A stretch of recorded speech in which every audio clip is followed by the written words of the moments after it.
আসসালামু আলাইকুম রহমতুল্লাহ। আজকে আমরা শুনব কোরআনের মধ্যে এমন একটি সূরা যেখানে কাফিরদেরকে একদম সোজাসুজি বলে দেওয়া হয়েছে যে তোমাদের সাথে এবং মুমিনদের সাথে কোনো সম্পর্ক নাই। সেই সূরাটির নাম হলো সূরা আল কাফিরুন।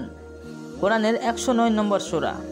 এই সূরাটি পাঠ করার আগে আপনাদের কাছে একটা অনুরোধ, আপনারা আমার চ্যানেলটিকে সাবস্ক্রাইব করুন এবং লাইক করুন এবং নেকির আশায় শেয়ার করুন, যাতে অন্যরাও এই তাফসিরটা শুনতে পায় এবং এতে আপনারই লাভ। বিসমিল্লাহির রহমানির রহিম। কুল ইয়া আইয়ুহাল কাফিরুন। আল্লাহ বলছেন, 1 নম্বর আয়াতে আল্লাহ বলছেন, বলো হে কাফিররা। আল্লাহ রসুল সাল্লাল্লাহু আলাইহি সাল্লামকে বলছেন, আপনি ওদেরকে বলুন হে কাফিররা। 2 নম্বর আয়াতে বলছে, লা আবুদু মা তাবুদুন। তোমরা যার ইবাদত করো আমি তার ইবাদত করি না। তোমরা যার ইবাদত করো আমি তার ইবাদত করি না।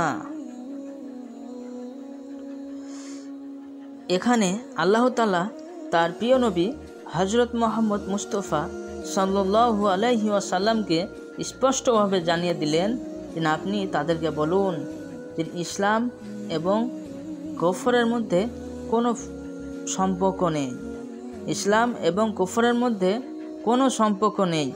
এটা কুরাইশ বংশের কাফিরদেরকে বলা হয়েছে, কারণ তারা বলেছিল যে 1 বছর আমরা আমাদের দেবদেবীর পূজা করব আর 1 বছর আল্লাহর ইবাদত করব। এটাকে আল্লাহ স্পষ্টভাবে এই আয়াতের দ্বারা নাখোশ করে দিলেন, মানে গ্রহণযোগ্য নয় এটা বলে দিলেন। 3 নম্বর আয়াতে আল্লাহ তাআলা বলেন, ওয়ালা আনতুম আবিদুনা মা আবুদ। এবং আমি যার ইবাদত করি তোমরা তার ইবাদতকারী নও। আমি যে রবের ইবাদত করি, রাসূল সাল্লাল্লাহু আলাইহি সাল্লামকে আল্লাহ বলছেন তুমি তাদেরকে বলো যে আমি যার ইবাদত করি তোমরা তার ইবাদতকারী নও। আর 4 নম্বর আয়াতে আল্লাহ তাআলা বলেন, ওয়ালা আনা আবিদুম মা আবাদতুম। আল্লাহ তাআলা বলছেন, ওয়ালা আনা আবিদুম মা আবাদতুম।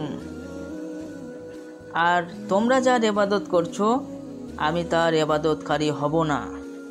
আল্লাহ রসুল সাল্লাল্লাহু আলাইহি সাল্লামকে স্পষ্টভাবে কাফেরদেরকে, কুরাইশ কাফেরদেরকে বলে দিতে বলছেন যে তুমি তাদেরকে বলো তোমরা যার ইবাদত করছো আমি তার ইবাদতকারী হব না। স্পষ্টভাবে আল্লাহ ওটা নিষেধ করে দিলেন। তার 5 নম্বর আয়াতে আল্লাহ বলছেন, ওয়ালা আনতুম আবিদুনা মা আবুদ। 5 নম্বর আয়াতে আল্লাহ বলেন, আর আমি যার ইবাদত করি তোমরা তার ইবাদতকারী হবে না। তোমরা তার ইবাদতকারী হবে না। আল্লাহ স্পষ্টভাবে 5 নম্বর আয়াতে কাফেরদেরকে বলে দিতে বললেন যে আর আপনি বলুন আর আমি যার ইবাদত করি তোমরা তার ইবাদতকারী হবে না।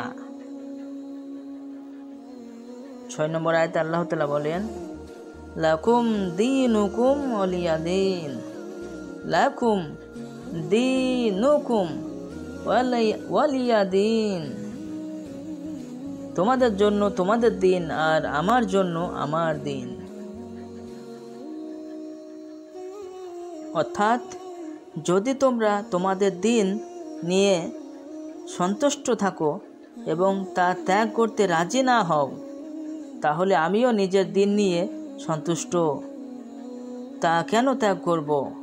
অর্থাৎ আমাদের কর্ম আমাদের এবং তোমাদের কর্ম তোমাদের জন্য। আল কাসাস 95 আয়াত।